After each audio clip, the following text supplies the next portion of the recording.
his time, in his time, he makes all things beautiful. Dzina la Atate ndi la Mwana ndi la Mzimu Woyera. Amen. Ndikulandireni abale ndi alongo pano pa Tiyankhuleni Ambuye. Lero ndi Lachitatu pa 10 Novemba chaka cha 2021. Kuthokoza. Ngodala munthu amene amathokoza, chifukwa pakuthokoza akupempha kumene. Lero Ambuye Yesu akutionetsa nkhani ya akhate 10. Ndi mmodzi yekha adabwerera, okhalanso Msamariya kukathokoza. Ino ndi ine tili gulu liti, mawu athu oyamba akuchokera m'buku la Luntha mutu wa 6 ndime ya 1 kulekeza 11, amene akutiwerengera ndi a Gift Benala kuchokera ku Palombe Parish Blantyre Archdiocese. Ndipo mawu a Uthenga Wabwino ndi monga adalembera Luka oyera mutu wa 17 ndime ya 11 kulekeza 19. Tiyeni abale ndi alongo tisinkhesinkhe limodzi, ndipo tikamva mawu a Mulungu tisaumitse mitima yathu. Mawu oyamba. Mawu a m'buku la Luntha 6 kuyambira ndime ya 1 kukalekera ndime ya namba 11. Tamvani sono inu mafumu, ndipo mumvese bwino. Phunzirani inu oweruza dziko lonse lino lapansi. Tcherani khutu inu olamulira makamu a anthu. Inu amene mumanyadira kuweruza unyinji wa mafuko. Mphamvu zanu adakupasani ndi Ambuye. Wopambana zonse ndiye amene adakupasani ulamuliro. Ndiye amene azayang'anisisa ntchito zanu ndi kusanthula maganizo anu. Sono ngati inu atumiki a ufumu wake, simudaweruze mwachilungamo, ngati simudamvere malamulo, ndipo ngati simudasate kufuna kwa Mulungu. Iye azakufikirani moopsa ndi mwazizizi, chifukwa mlandu umakhala woopsa kwa anthu olamulira anzawo. Anthu wamba azawachitira chifundo ndi kuwakhululukira, koma anthu amphamvu azafufuza kwambiri ntchito zawo. Ambuye mwini zonse saopa ndi mmodzi yemwe, sawerengera kuti uyu ndi wamkulu, chifukwa ndiye amene adalenga akuluakulu ndi ang'onoang'ono omwe. Onse amawasamala chimozimozi, koma amene ali amphamvu, iye azawayang'anisisa kwambiri ntchito zawo. Sono inu mafumu, mawu angawa akukhalira inu, kuti muziphunzira luntha, osalekana nalo.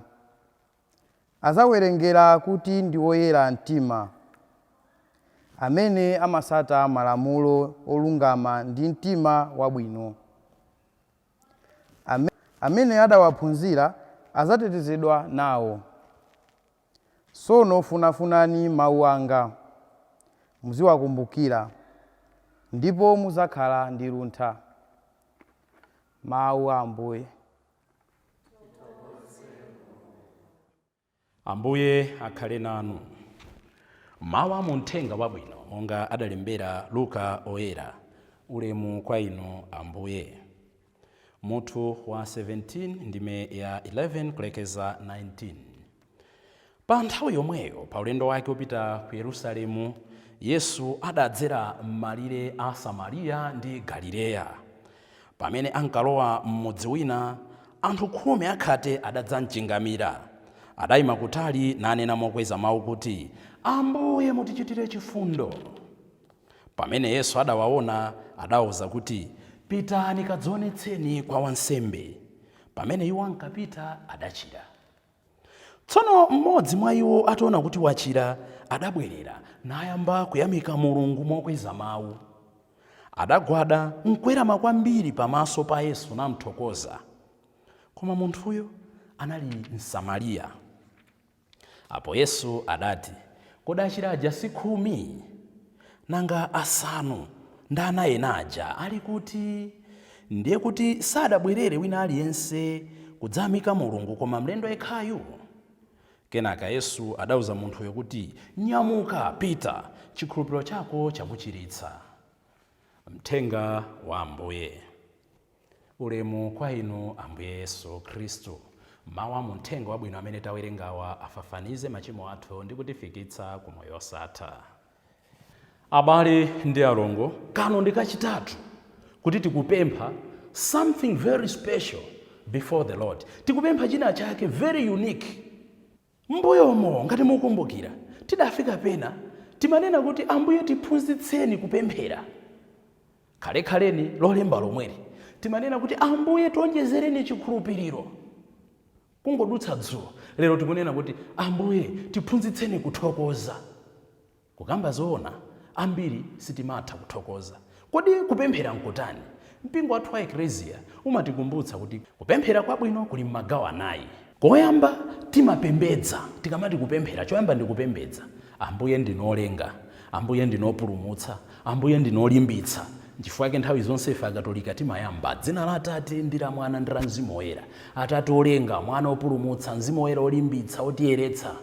Kupembedza kumeneko. Chifukwa chake mukapita matchalichi ena, sindonena kuti muzipitayi, mumamva amayamba ndi style yake yomweyo kanonena kuti dzina la Atate ndi la Mwana ndi la Mzimu Woyera, koma mmawava amanena kuti praise and worship. Timayamba ndi kupembedza. Kenako ukapembedza ukampatsa ukulu wake Mulungu kuti ndinu wabwino, ndinu olenga, ndinu wamphamvu zonse, you are Eshadai, you are Rafa, you are Mekodishkam. Titanena zonse zija. Kenaka timapepesa. Ndine ochimwa, ndadzola matope, ndine olephera, ndimapanga izi. Kenaka pamene tsopano timapempha. Tikapempha kenaka timathokoza. Ndelero tikuona element ya kuthokoza. Ndipo Ambuye Yesu kuti timvetse phunziro ili akutipatsa nkhani ya akhate 10.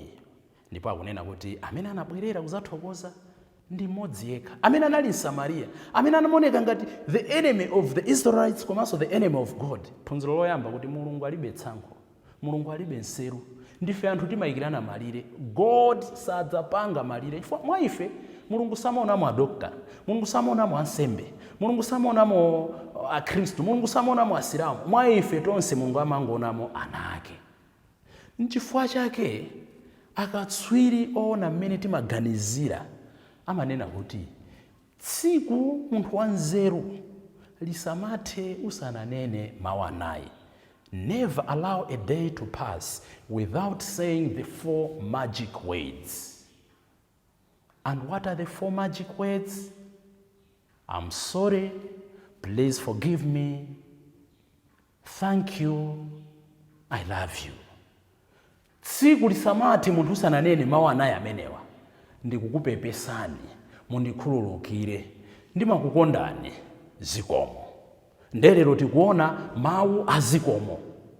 Tikuyenera kumamthokoza Mulungu posatengera zimene ife timaganiza kuti tikumchitira iye kudzera mwa anzathu. Tikuyenera tizimthokoza Mulungu chifukwa cha zabwino zimene iye amatichitira. Our prayers, our sacrifices, our charity, our everything, our praises adds nothing to his glory. Zimene timachita ife sizonjezera nkadontho komwe pa ukulu wa Mulungu. Komabe timenera tizimthokoza chifukwa pamene tikunthokoza zimatipatsa chipulumutso. Pemphero lathu la Ukaristiya lachinayi limanena zimenezo. Ngakhale matamando athu saonjezera kanthu pa ukulu wanu, komabe amatipatsa chaulere chotipulumutsa. N'chifukwa chani timenera tizimthokoza Mulungu? Monga nanenera amatichitira zazikulu. Tsoka ndoti timangoyang'ana nyengo zowawa zimene tikudutsamo. Anatipatsa moyo, anatipatsa chikhulupiriro, anatipatsa ana, anatipatsa unsembe, amatipatsa dzuwa, amatipatsa madzi, amatipatsa mpweya waulere, amatipatsa tulo. Chifukwa timagona atu anthufe kufa ndetu. Koma Mulungu amaona kuti ayi ngakhale nchozerezeka chidzukeso, chitsiru chili ndi mwini. Mulungu amatikonda posawerengera zimene timachita. So because of all these timenera tizimthokoza Mulungu. Koma chifukwa chani nanga ambiri sitimafuna kuthokoza? Zina zimene zimatipangitsa kuti samathokoze. We tend to take things for granted. Kutenga zinthu kuti ndi mmene zayenera kukhalira. Timathokoza Mulungu kudzera mwa anzathu. nde tiona kuti pakati pathu palibe mtima oyamikirana. In fact, m'malo moti nsanje zichepa kuyamikirana kuzikula, ikukula ndi nsanje kuyamikirana kukuchepa. Pakhomo abambo, amayi awo, akazi awo awaphikira. Not even saying thank you. Ayi. Kungodya mbali zichotsa, asonyenya, ukagona, mwina ulendo kumowa, mwina ulendo kubawa. Learn to say thank you, mwatiphikira tadya, tithokoze Mulungu. Ifeyo ngati anthu amene mwina tili ndi anzathu mzinyumba mwa amatithandiza kutiphikira, nkhani zake ndi zomwezo. Timamthokoza Mulungu kudzera mwa anthu oneka ndi simple things, simple gestures of gratitude. Monga ndanenera, mabwana muliko osimba oyerekedwa, kudya mbali kusiya pompo, ndi mukuberekaso ana osimba oyerekedwa. Mwadya aphunzitseni ana kuchotsa mbali, anaphe achoka, aphire achoka, atsuke mbali. Simple things. Ngati sangathe kutsuka azike poyenerera. Osati ntchito mpaka tifike poti azitigwirira zamkamwa, ena timadya mwauve tilavule azikagwira. Ayi. Pamene tidzitsukira tokha zinthu zija, pamene tichotsa at least from point A to point B, timaonetsa kuthokoza. So ambiri, we take things for granted, timawalipira, tithokoza chani. Ndimachitira zazikulu, ndithokoza chani. Nda driver nalipira, ndi ndithokoza ifwa chachani. Ayi, don't take things for granted. Kenaka, ambiri sitimathokoza, we think we are the best. Klasi muno ndimachita bwino ndine chifukwa ndimalimbikira, pantchito pano ndine bwana chifukwa ndimalimbikira skulu. I'm the best. Pa interviews baja ndinakhala number 1 ndine, nde palibenso chifukwa choti ntchito ndizinyengerera, mesa boss ndine. Element yomadzoona kuti you are the best. In the end timalephera kuthokoza masubordinates amene tikugwira nawo ntchito. Tikumbukire Julius Nyerere amanena kuti I am because we are. The Ujamaa philosophy. You can't be there ngati palibe ena. Pagulu timakometsana. Aliyense ali ndi gawo lake lofunikira mmoyomo. Zimangovuta kuti chifukwa cha kudzikonda sitimapatsana malipiro oyenerera ndi zimene aliyense akuchita. Komano tipeze njira zomapangana compliment pakuthokozana. Tangoonani pano pa Tiyankhuleni Ambuye. Kuti tuthenga kufikira kuti akaliwamba Damaseke, Arapozo, abambo Kemo, ndena onse atumika pano pa Tiyankhuleni Ambuye akavisu ali kuchazira likira. Pala anthu ambiri amene amayigwira ntchito from the background. Felix amajambula, atipangire edit, ena amatolera limodzi kuti Felix akapita ku Phalombe akajambule. Aliyense akutenga ko gawo lake, ena angotulutsa 20 kwacha, ena 100 kwacha, ena 2000 nkuika pamodzi. Ena anatulutsa kandrama kawo kuti tigule kamera yathu. Choncho tikuyenera aliyense azidzimva kuti ndi gawo lalikulu. Palibe amene anganene kuti I'm the best. Koma aliyense akachita the best wake, timanga mtolo wabwino. Ndeno ngati tizindikira zimenezo tikhala anthu othokoza. Chachitatu, timaganiza kuti we are the owner of things. Timayiwala kuti ndi mmodzi yekha amene ali mwini wa zinthu zonse ndi anthu onse. Chachinayi, timaganiza kuti ndife anthu akhama olimbikira. Ngati ndinu akhama olimbikira, ndikupatseni assignment kuti mukadziwe kuti we are nothing. Just go to mortuary. Ngati monena kuti ndinu olimbikira, mukaone ngati amene agona kumeneko ndosalimbikira. Ine ndimadzuka mamawa ndipo sindimalola kuti alamu ipitirire kudutsa, ndimachera maalamu atatu, ndimadzuka mamawa. So because of those little achievements and connection yam activities and series of activities, timaona ngati ndifopambana. Go to the same mortuary, mukachere maalamu okosate, mukaone ngati amene agona kumeneko amadzuka. Mukaona kuti zonsezi ndi chifukwa cha Mulungu, chifukwa chake timenera tizimuthokoza. Ndiye kuti pakhate 10 paja, mmodzi anabwerera kukathokoza Ambuye. He moved from being healed to being saved. Anachoka pakuchiritsidwa pofika populumutsidwa. Pamene tikuthokoza sitimangochiritsidwa chabe, timapulumutsidwa. Kuthokoza ndi njira ya chipulumutso. You see? Nkutheka tili nazo zimene tidalandira. Koma as long as sitikuthokoza, sitingalandire chipulumutso. Chipulumutso chimabweretsa mtendere. Timachiyamba pasi pompano. You have peace. Amene muli nazo zinthu nkumathokoza nazo Mulungu, kumathandiza nazo ena, muona amakhala anthu amtendere. Even imfa zawo zimakhala za mtendere. Koma ngati mulibe zinthu ndaja pakufa, kutukwana, kufusa ngongole, kuphwanyitsa zinthu, ena amatenga dzindalama kufuna kugonera, you don't have peace because mwakhala mtima moyo osathokoza. Chachiwiri, munthu uyuyu atazindikira kuti wachira, atanamba kuimba nyimbo zotamanda Mulungu. Pamene Mulungu atidalitsa, we should build a relationship with God. Osangoti Ambuye mwandichitira izi. Komano tizimuyamika kumpembedza kuntamanda potumikira anzathu. chotsirizira mwina ina nkunena kuti yayi anthu amene tikuyenera tamvetse, anakhala nthawi yayitali ndi khate, anakhala nthawi yayitali akusowa mtendere, pamene anamasuka amenera kuti akaonetse anthu tatiyeni tamvetse. Koma remember, palibe excuse imene Mulungu angavomere. Palibe excuse imene tinganame kuti ndalephera kumtamanda Mulungu, ndalephera kumtumikira Mulungu, ndalephera kuchita chachifundo because of ABC, kandi busy, kaine ndimaletsedwa kupemphera. No way. Palibe excuse imene tingapereke. Ndi imodzi yomwe, ka umakhala busy mu business mwakomo, you can still serve and praise God. Kaya umakhala pa shift yotani, paliponsepo utha kutamanda ndi kutumikira anzako. Tipempha Ambuye atipatse mtima othokoza.